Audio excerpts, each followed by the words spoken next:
À travers son titre de numéro 1 des héros, il y a un être à l'intérieur de lui totalement englouti dans sa culpabilité et dans son regret. Chose qui sont motif de déconcentration dans un combat de la plus haute importance et qui a failli lui coûter la vie. Eh bien salut à tous et à toutes, on se retrouve aujourd'hui pour parler de l'épisode 9 de la saison 7 de My Hero Academia. Et mine de rien, on se rapproche de plus en plus du milieu de saison où on peut avoir un changement d'arc comme on a l'habitude de l'avoir lors des saisons précédentes. Juste avant de commencer, je tiens à vous remercier car on se rapproche de plus en plus des 100 abonnés et peut-être qu'on les atteindra grâce à cette vidéo. Du coup, n'hésitez pas à liker et à vous abonner et activer la cloche de notification, ça soutiendrait énormément. Et autre chose aussi, n'hésitez pas à aller jeter un coup d'œil sur mon Instagram qui est extrêmement mort même si ça ne se dit pas. Et sur ce, on commence.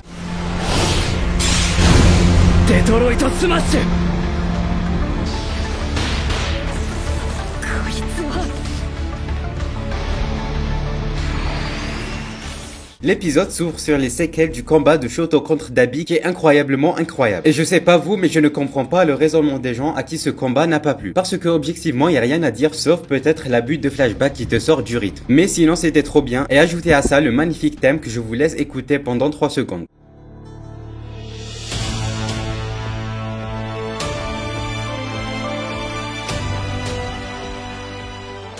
Voilà, désolé, je me suis un peu égaré. Comme je l'ai dit, on a les séquelles du combat de Dabi contre Shoto, avec toutes les équipes aux 4 coins du Japon qui apprennent la nouvelle. Puis les autres héros qui sont présents à Kanagawa finissent les autres vilains pour en terminer avec cette localisation, ce qui fait 1-0 pour les héros, même si des coups la pièce maîtresse du plan a été contrecarrée. On passe alors du côté de l'endroit où est détenu Gigantomaquia, où les vilains ont essayé de le libérer pendant la diversion que les autres vilains ont fait. Mais les héros y avaient déjà pensé et ont mis une équipe pour surveiller cette prison, où on a Mina, Ashido, Rad Riot et d'autres élèves et héros pro. D'ailleurs, on voit le méchant qu'on a vu lors du tout premier épisode de la saison 1. Je rappelle que c'est lui qui a agressé Bakugo pour que Deku aille le sauver, pour que ce dernier se fasse remarquer par All Might et lui donner son pouvoir. Et on peut dire que sans ce vilain, Deku et la société japonaise n'en seraient pas là où ils sont aujourd'hui. On passe du côté du cirque où en résumé, il y a tous les randoms en termes de héros et en termes de vilains. Oui, j'abuse, mais en gros, il y a Sugarman et Tailman et d'autres pros et élèves de la seconde A et B. Et on retourne à l'endroit où a été téléporté tous les vilains, où on peut y retrouver un vilain qui se la joue personnage principal qui prétend être l'un des espions de All for One avec Dictator, qu'on a vu lors de l'arc d'Arc Deku, qui je rappelle est le meilleur arc de tous les temps sans ouverture au débat. Et il veut alors tuer Aoyama, disant que personne n'a déjà trahi All for One sans y laisser la vie. Et on repasse devant l'hôpital central où est détenu Black Mist, où on y retrouve Spinner devenu géant, et on apprend que All for One lui a donné un autre alter pour marquer les esprits. Et on revient à Kanagawa où on a une brève scène qui nous montre que Dabi respire encore, et tout d'un coup apparaît une lueur violette sur sa poitrine. Et se termine cette scène pour passer au cœur de cet épisode, où le top 2 des héros Endeavor et Ox font face au roi du mal All for One. Et comme toujours, All for One essaye de vaincre avec la parole et les émotions, car il est tombé contre Endeavor qui est hyper susceptible au sujet de ses 2 filles, qui à cause ou grâce à lui sont là où ils sont aujourd'hui. Mais à côté, Ox essaye de dissuader Endeavor pour ne pas l'écouter, et lui dit qu'il faut viser la tête comme l'a si bien dit Thanos, pour lui couper son masque qui l'aide à respirer. Mais All for One peut toujours dérober les haltères, donc les héros ne doivent pas s'approcher trop de ce dernier, ce qui est la spécialité des 2 premiers héros du Japon. Ces 2 héros bourrinent alors leurs attaques sur All for One sans résultat, mais All for One continue tout de même d'attaquer dans les émotions. Qui disait que son chef-d'œuvre Shoto s'est débarrassé de son raté Toya, ce qui n'est d'un côté pas faux. Et ce n'est pas la première fois que All for One fait ça, car aussi à Kamino lors du combat contre All Might, il l'a déstabilisé en lui disant que Tomura était le petit-fils de Nana Shimura. Mais All Might avait plus ou moins gardé le contrôle de ses émotions.